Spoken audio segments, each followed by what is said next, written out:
तेरियां बातां सोनिया सौगात। आजकल सोशल मीडिया पर बाबाओं और गुरुओं का बहुत ट्रेंड चल रहा है। इंस्टाग्राम पर रील्स, यूट्यूब पर प्रवचन, व्हाट्सएप पर फोटो फॉरवर्ड, हर जगह यही चमत्कार। लेकिन सच पूछो, अगर ये सच में भगवान है तो भगवान इंस्टाग्राम के ऊपर रील्स क्यों बना रहे हैं? लेकिन सच ये है कि ये भगवान नहीं, ये एक बिजनेसमैन है और हम इनके कस्टमर हैं। कोई कहता है कि मुझ में माता उतरती है, कोई अपने आप को भगवान का अवतार बताता है, लेकिन सच ये है कि ये सब नौटंकी है और हम सब ऑडियंस हैं। आजकल की औरतें घर में सास ससुर को तो सहन नहीं करती, लेकिन डेरे में जाकर बाबा के पैर धो धो कर पीती हैं। यहाँ पर आदमी भी कम नहीं है जो घर में कोई काम नहीं करता, वो डेरे पर जाकर मजदूरी भी कर लेता है।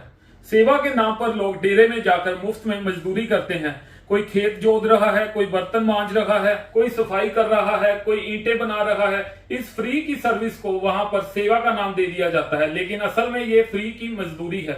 और जिस बाबा के लिए आप ये सब करते हैं वो तो इसी कमरे से बाहर भी नहीं निकल कर आता। अब जानते हैं ये अंधविश्वास का फॉर्मूला कि इनकी पब्लिसिटी दिन ब दिन कैसे बढ़ती जाती है। समझिए कि डेरे में 10 लोग आए, उनमें से 2 लोगों का काम कुदरती वैसे ही हो गया। वो जाकर बाहर बाबा की जय जयकार करेंगे और आगे 10 लोगों को और बताएंगे। और 10 में से जो 8 लोगों का काम नहीं बना था, उनको बाबा बोलेंगे कि आपके ऊपर काला जादू किया है, आपका उपाय करना पड़ेगा। वो भी डेरे के साथ जुड़े रहते हैं।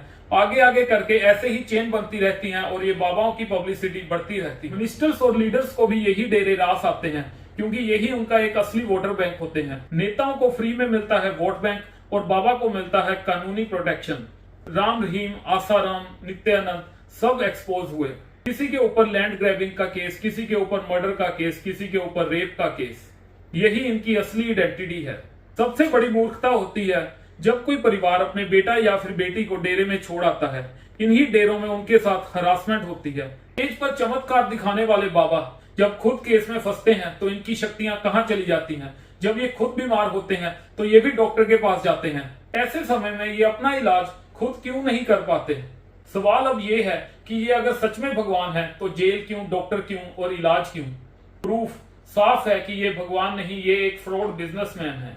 सुप्रीम कोर्ट ने भी कहा है कि blind faith is dangerous to democracy, लेकिन देखा जाता है कि पढ़े लिखे जज, बड़े बड़े आईएएस ऑफिसर भी इन डेरों में बाबाओं को मिलने जाते हैं। याद रखिए, असली दोषी बाबा नहीं, असली दोषी आप हैं, क्योंकि दुकान तभी चलती है जब ग्राहक खुद चलकर दुकान पर आता है।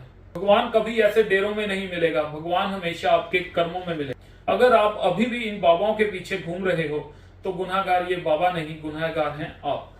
अगर आप मेरी बातों से सहमत हैं तो अपनी राय कमेंट सेक्शन में जरूर दें, और अगर आपको मेरी बातें ठीक लगी हो तो इस वीडियो को शेयर